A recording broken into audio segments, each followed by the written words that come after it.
If velocity v, time t and force F are chosen as the base quantities, the dimensions of the mass will be। अगर हम लोग velocity v, time t और force F को हमारी base या फिर fundamental quantities को consider करें एज, तो मास का dimensional formula in terms of these quantities क्या हो जाएगा, ये हमें बताना है, राइट।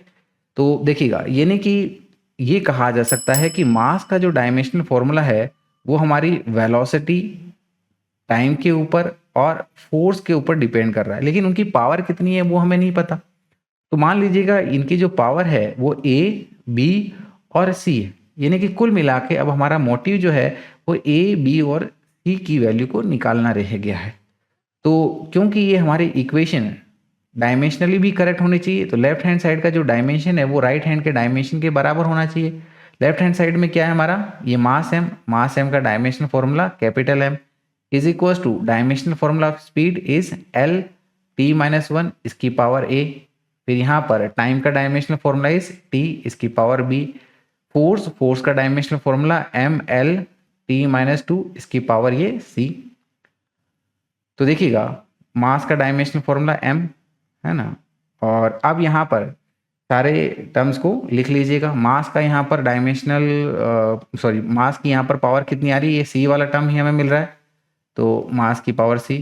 फिर लेंथ का देख लेते हैं, लेंथ यहाँ पर a और यहाँ पर भी मिल रहा है, तो ये a प्लस सी हो गया। अब टाइम t के रिगार्डिंग, ठीक है ना, तीनों में यहाँ पर देखने को मिल रहा है, तो t माइनस a यहाँ से ये प्लस b और ये माइनस टू सी हो गया।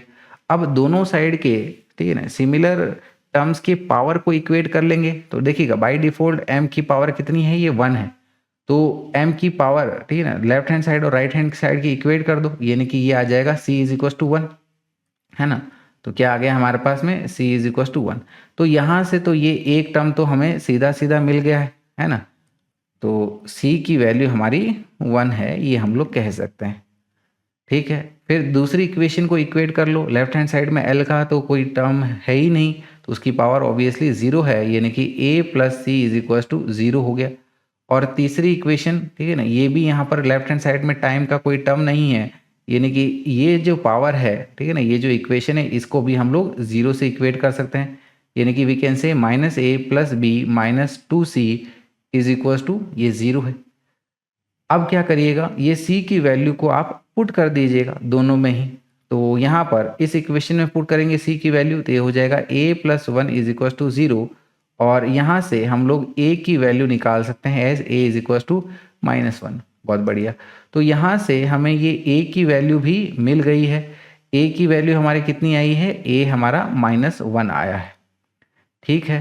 तो हमारे पास में c और a दोनों की वैल्यू आ गई है। अब इस तीसरी वाली इक्वेशन में a और c की दोनों की वैल्यू पुट कर दीजिएगा, तो ये आ जाएगा माइनस a हमारा आया है -1, तो -1 plus b minus of 2 into C हमारा 1 है इज इक्वल टू 0, ठीक है। तो यहाँ पर ये माइनस माइनस प्लस हो गया, so it is 1 plus B, ये हमारा -2 इज इक्वल टू 0, तो यानी कि b minus one is equal to 0, यानी कि हम लोग कह सकते हैं कि b इज इक्वल टू ये हमारा 1 है। ये हमारा तीसरा टर्म भी हमको यहाँ से मिल गया है, यानी कि यही इक्वेशन हम लोग इसको कैसे बोल सकते हैं, as dimensional formula of mass m is equal to dimensional formula of v की पावर -1 t की पावर 1 f की पावर 1, यानी कि सिंपली यहाँ पर a b c की वैल्यूज़ को हमने यहाँ पर, ये ना, ये फॉर्मूले में पुट कर दिया है।